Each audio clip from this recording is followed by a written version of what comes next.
Hey and welcome to BoatProjectY.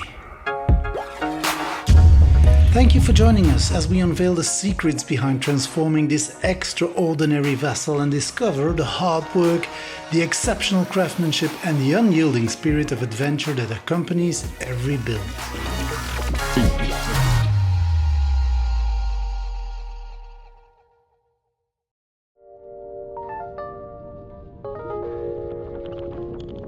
Ahoy all of you lovely people and welcome back to Project Y. We're still deep in winter modus, but allow me to start this episode by saying how incredibly good it feels to receive so many supportive and uplifting comments under my videos. It's truly heartwarming to see how many people of this amazing community take the time to write something, a word of encouragement, a clever tip, or a helpful contribution that pushes this project forward. My sincere thanks to all of you. Now, let's see what this week has in store.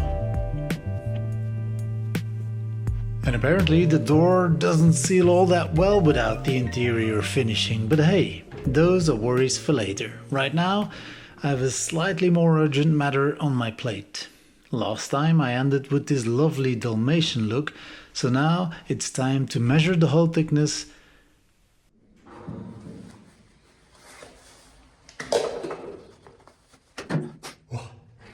So, it is pretty obvious that this part is bad, right? So now I gotta determine to where the actual steel is in a bad shape. That's why I made all these little patches all along, so now I can use my ultrasonic thickness gauge and check for weak steel, mark it, and then later cut it out.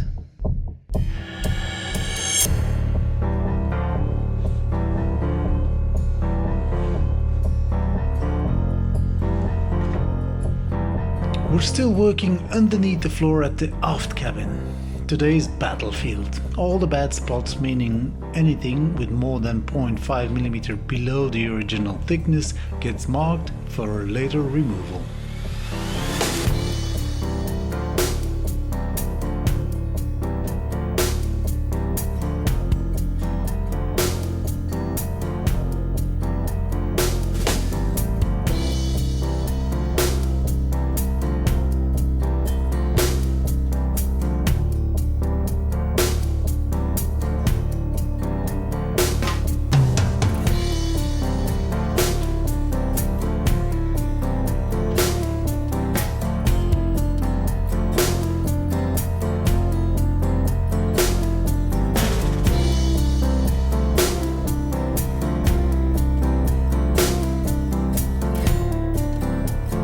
Is it procrastination, or am I simply scared to actually start this massive job? Either way, I keep finding other things to do instead of making that first cut into the hull. Like here, I discovered that the shaft can be split into two parts, so hallelujah, that might just solve a whole bunch of problems. So I dive right into it, yes, small manageable projects with a quick and satisfying ending. A little moral boost, you know. That can come in handy.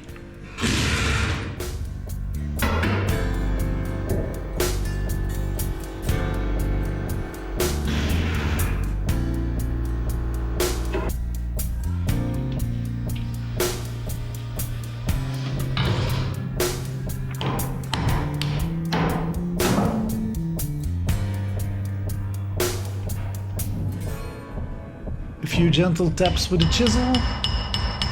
And then nothing. A few determined blows with a real chisel, and yes! Operation Shaft Separation is officially underway.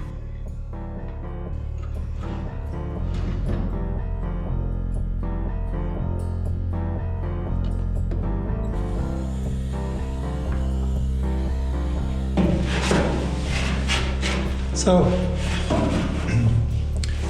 thanks to the split shaft, I managed to pull this one out and be able to thoroughly clean it, only to find Maybe the holy grail in this saga of removing the coupling. Check this out.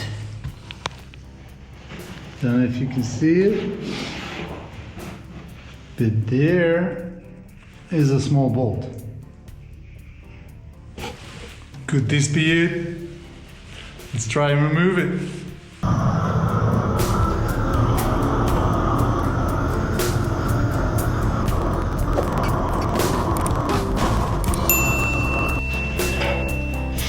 So please, pretty please, with sugar on top, let this be the reason why the coupling was stuck and the end of this saga.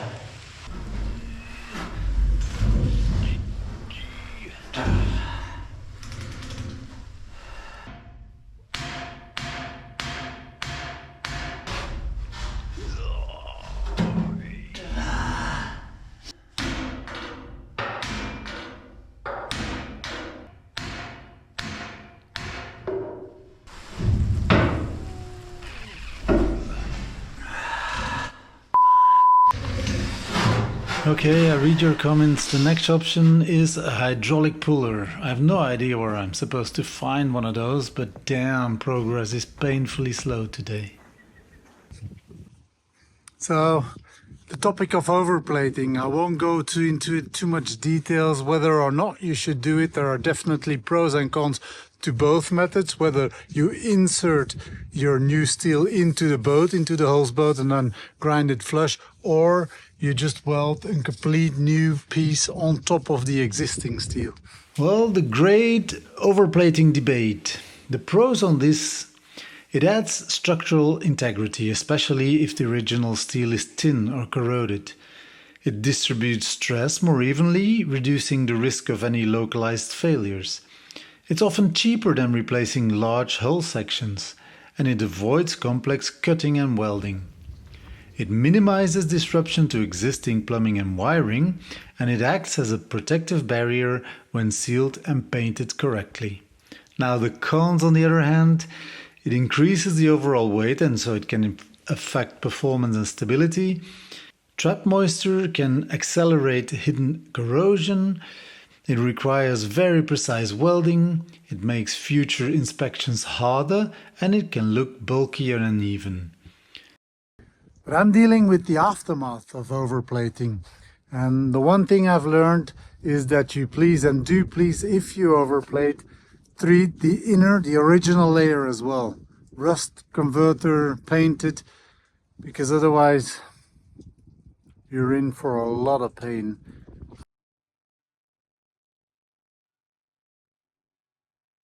Simply said, overplating is only a temporary fix and should always be followed by a proper structural repair to avoid destructive situations like this one.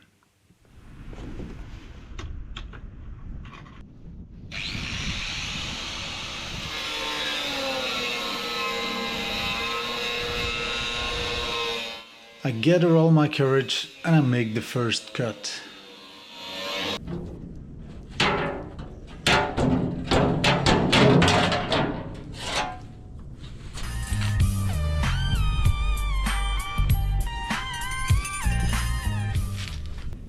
Yes, as you can see, both port and starboard sides are up. The first cut is the deepest. And after that, I'm on a roll. Yeah, you're up next.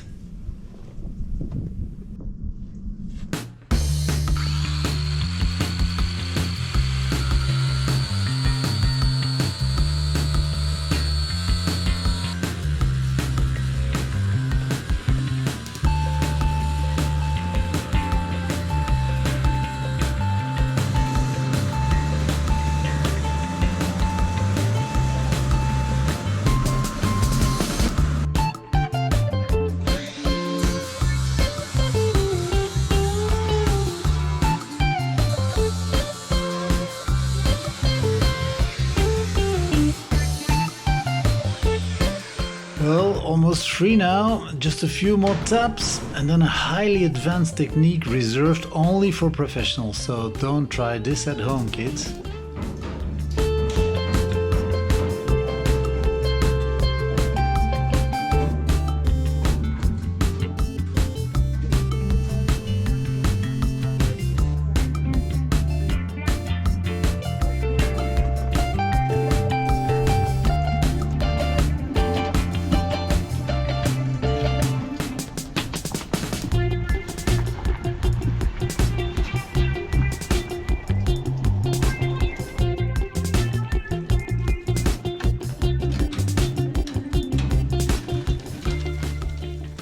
Hey dude, wouldn't it be wise to move your expensive equipment out of harm's way first? Come on.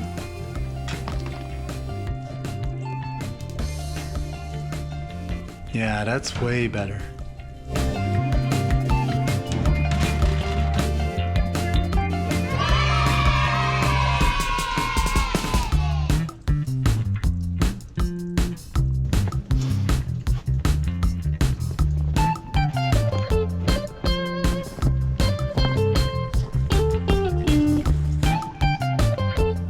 Let's quickly round off these corners nicely to avoid stress points in the new welds.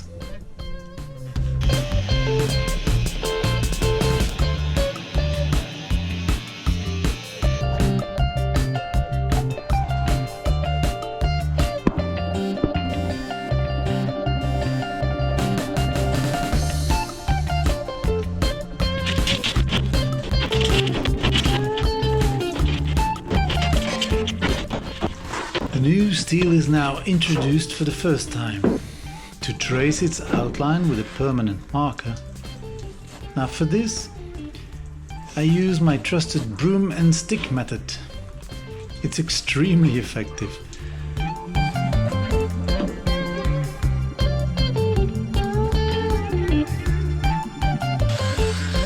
And thanks to the editing tools, trimming the plate becomes a walk in the park.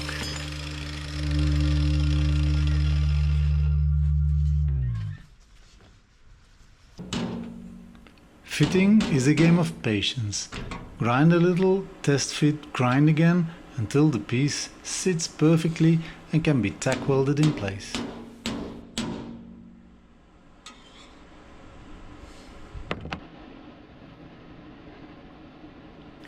One very useful welding tip for all of you is always clamp the negative lead directly onto the bare steel. It works so much better.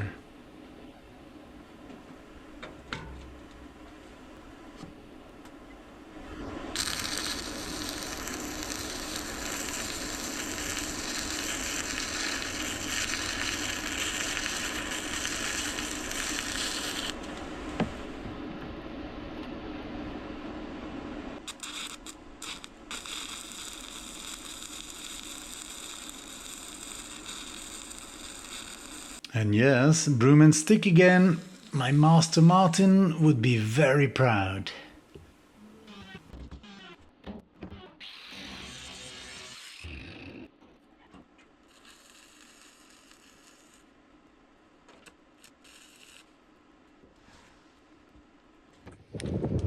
So temperatures have risen overnight, all the snow is gone. I tack welded in these two parts on both sides of the boat, because today there's a storm coming by, so there won't be much working outside.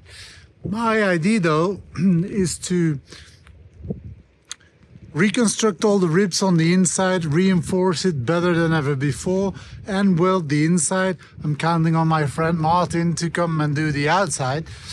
But I want to have the entire stern safe and sound with new ribs reinforced better than ever before I attack whatever's underneath this support, because I'll have to jack up the boat to access that, and that's going to be another undertaking. Follow me along if you want to see me nosedive into the next problem, or possibly fix everything. Meanwhile, my dad's new floor is coming along nicely. Oh yeah, pretty stoked about that.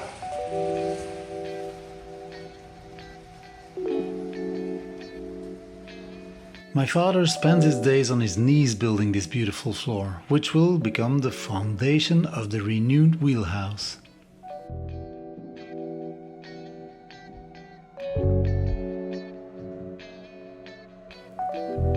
An extra little gift left behind by my Dutch friends who came to collect the engines was a twisted door frame, but that's quickly solved with a serious hoist. One of the many perks of owning a steel boat.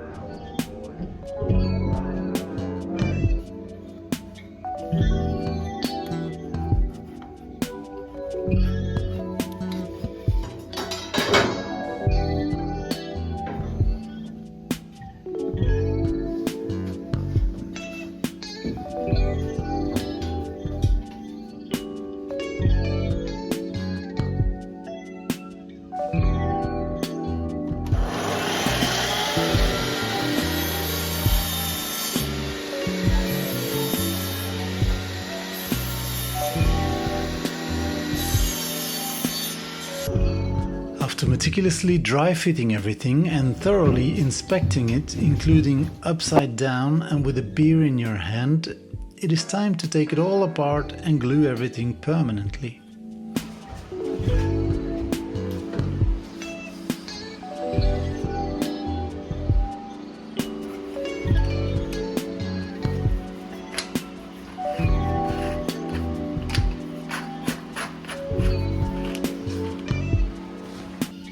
This will also fill in all the small irregularities and create a solid foundation.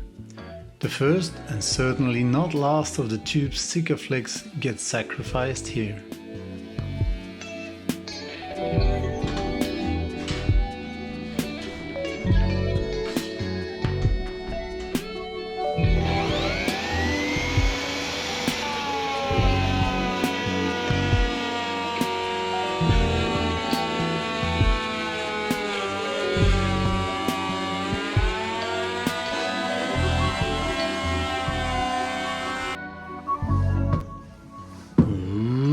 Lovely, such a beautiful piece of the boat, and remember, this is just the subfloor.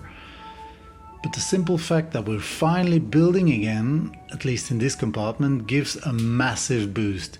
Thank you, Dad, outstanding work.